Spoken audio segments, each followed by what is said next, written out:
The young and the restless spoilers Lily had always sensed that Aristotle Dumas was more than just a distant benefactor cloaked in mystery, a man whose reputation for ruthless efficiency in both legitimate enterprises and shadowy dealings belied a hidden face she might once have known.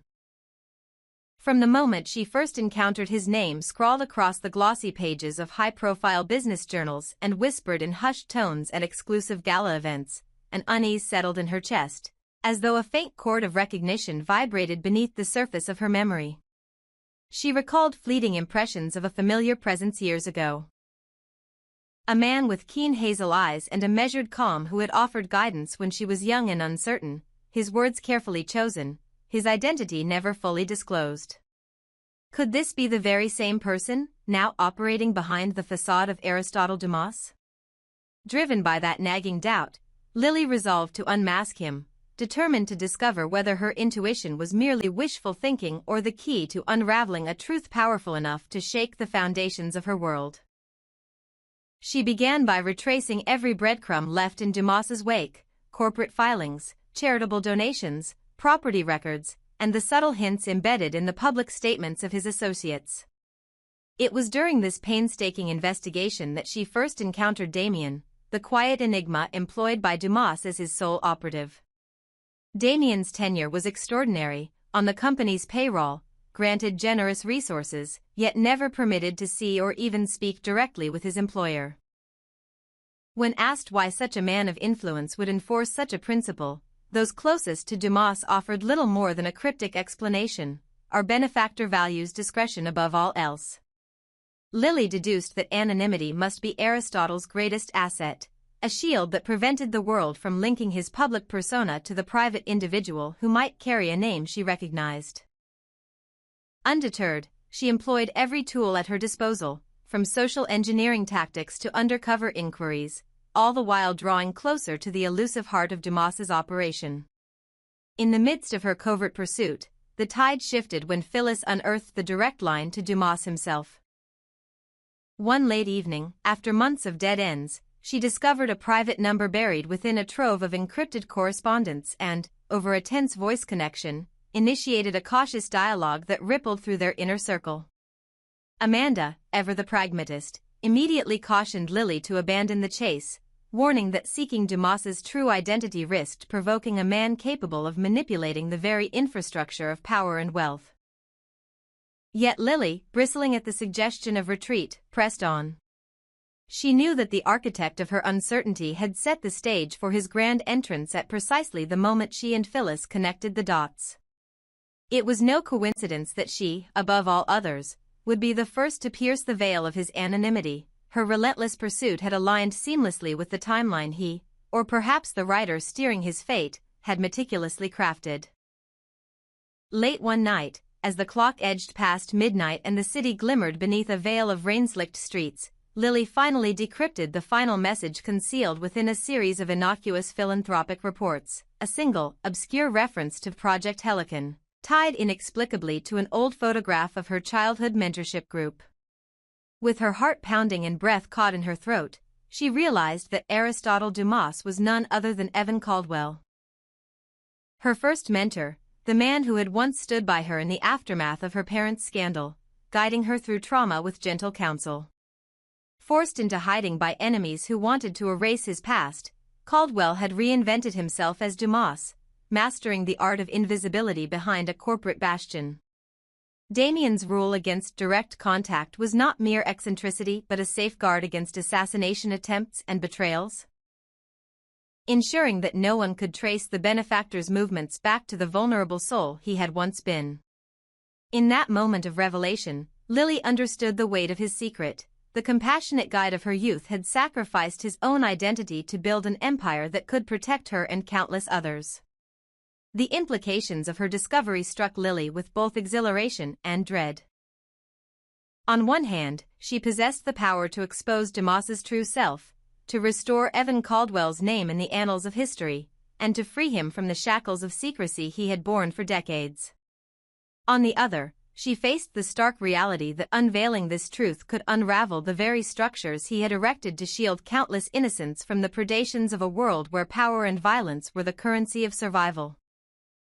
Despite Amanda's stern warning, Lily knew that some truths demanded light, and that the man who had once guided her toward hope now deserved the recognition of his sacrifice. As she prepared to confront Aristotle Dumas with the knowledge she had unearthed, she braced herself for the storm that would inevitably follow, ready to challenge a legend and reclaim the humanity buried beneath his myth.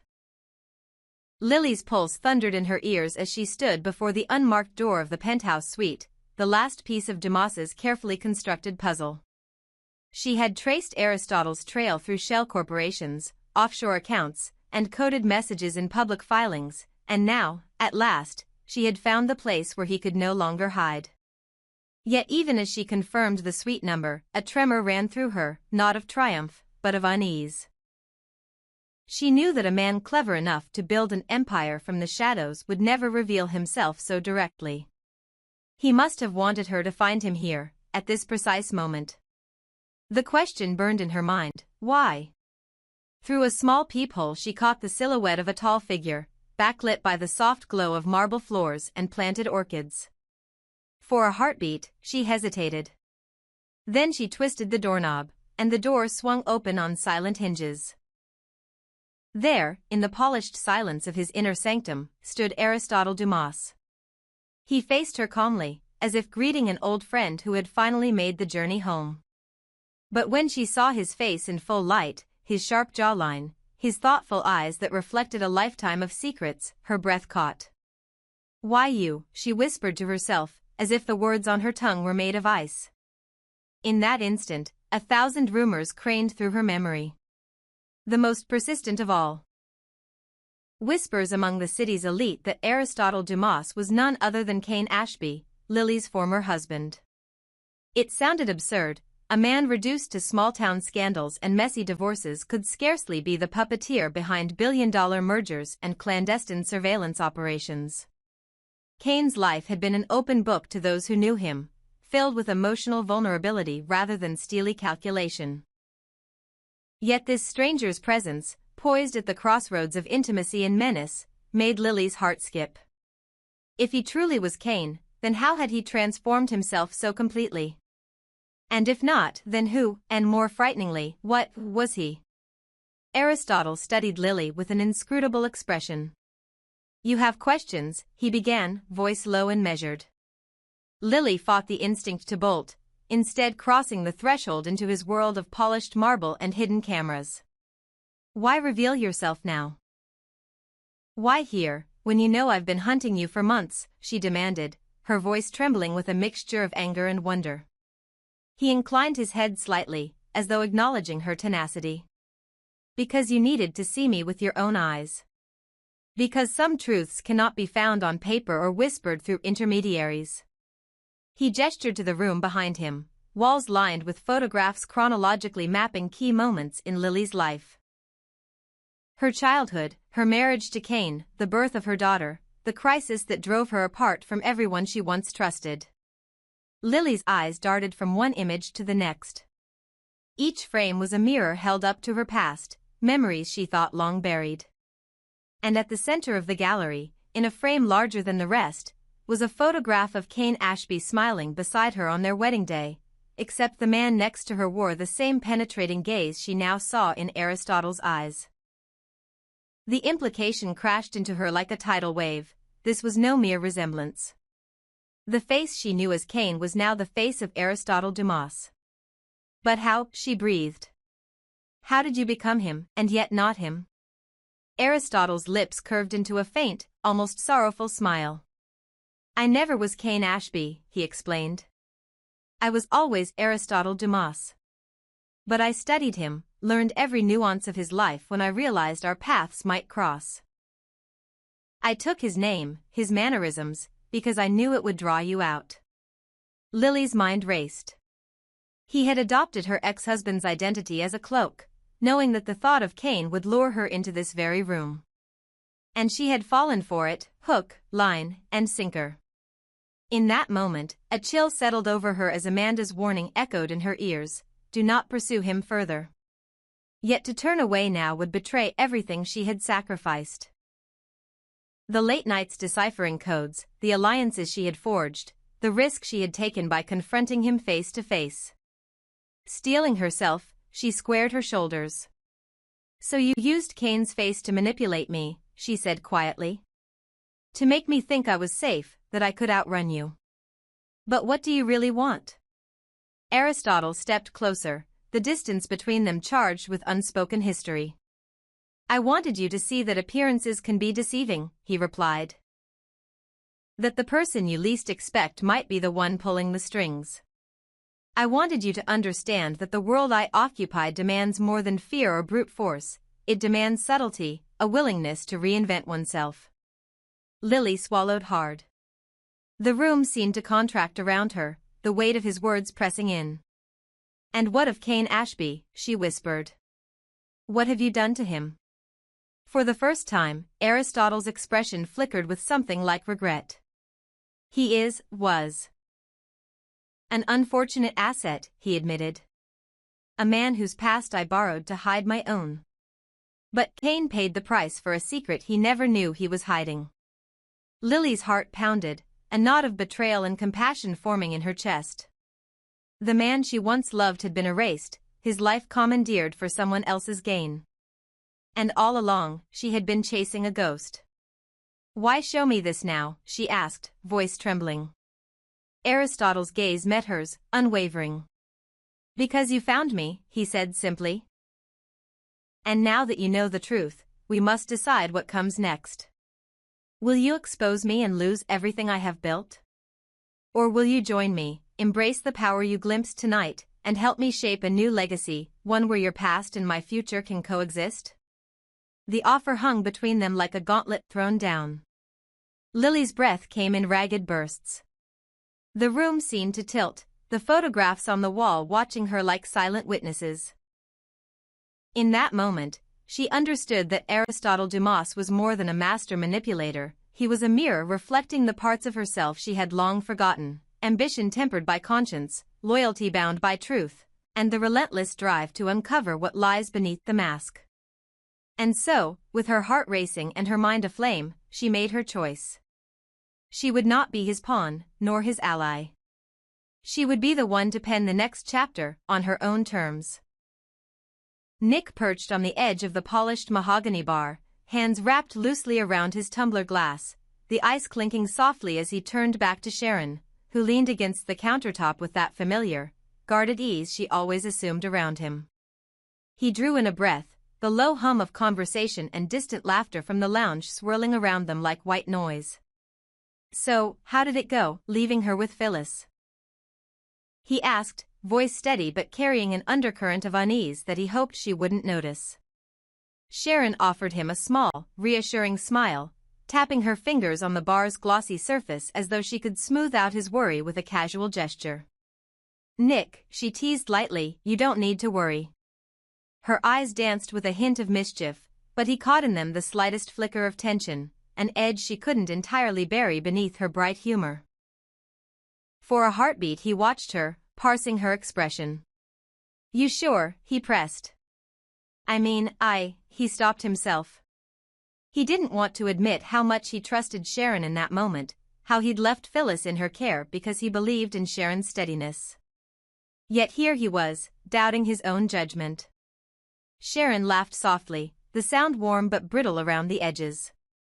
"We've been through worse," she said, shaking her head as if to dispel the memory. "You know, after Phyllis and I were trapped together, we became, what? Like a pair of friends who never want to see each other again." She flashed him a crooked grin. "But we've bonded over our mutual exhaustion with anger." He frowned, leaning forward. "We're not best friends, Sharon." His words were firm, yet gentle. "You said it yourself." He paused, searching her face. But are you saying you and I? I mean, did you ever wish that you and Phyllis, again?" His voice dropped to a near whisper. Sharon's gaze flickered away for the briefest moment, as though the question struck a nerve deeper than either of them had expected. When she looked back, her eyes were steady. "No," she admitted quietly. "I know you'd never go back to Phyllis. I was just wondering." She shrugged, attempting nonchalance. You and Phyllis, there's a tie between you two, Nick. It's not just me, or the past. It's more than that. He sighed, the tension in his shoulders easing slightly as he set his glass down. That tie is our child, he said, almost automatically. Of course there's more to it, she's her own person, but our bond is that child. He paused, swallowing the lump in his throat. I promise you, Sharon, nothing else.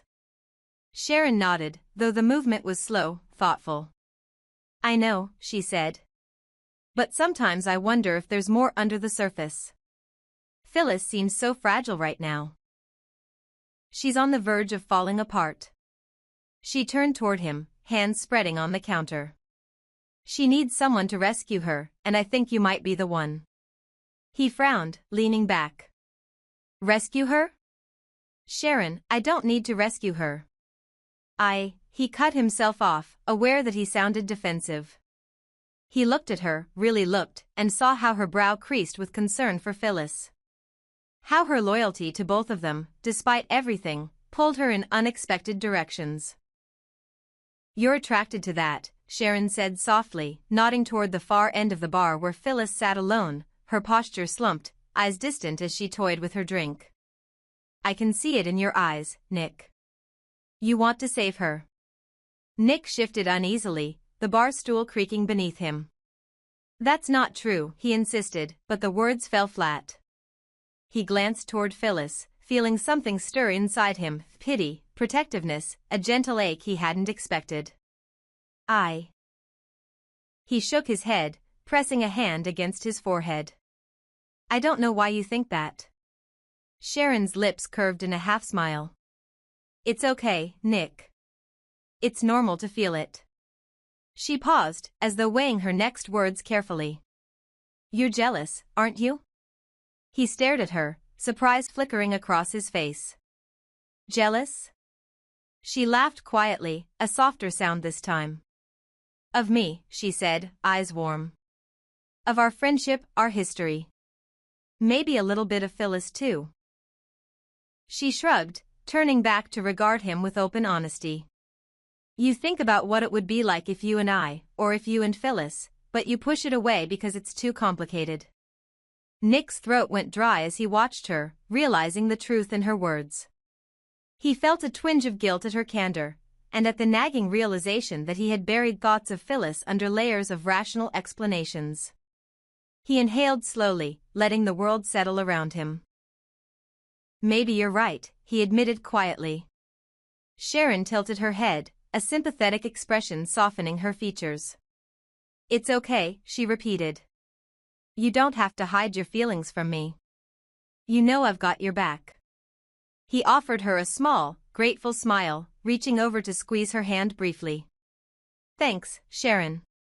He lifted his gaze to where Phyllis still sat alone, framed by the soft glow of the bar lights. In that moment he saw not the woman who had hurt him, but the fragile soul she had become, lost, vulnerable, waiting for someone to reach out a hand. Nick let out a breath he didn't know he'd been holding. I'm going to talk to her, he said. Sharon nodded, her smile bittersweet but encouraging. I'll be right here when you're done. As he rose from his seat, Nick felt the familiar weight of responsibility settle on his shoulders, tempered by an unexpected warmth at Sharon's steadfast presence. He walked across the lobby toward Phyllis, ready to face whatever lay ahead, knowing that whatever happened next, he would not be alone. And Sharon, watching from behind the bar, allowed herself one small, genuine grin. Knowing that in that quiet exchange, each of them had spoken truths that might yet reshape their tangled histories.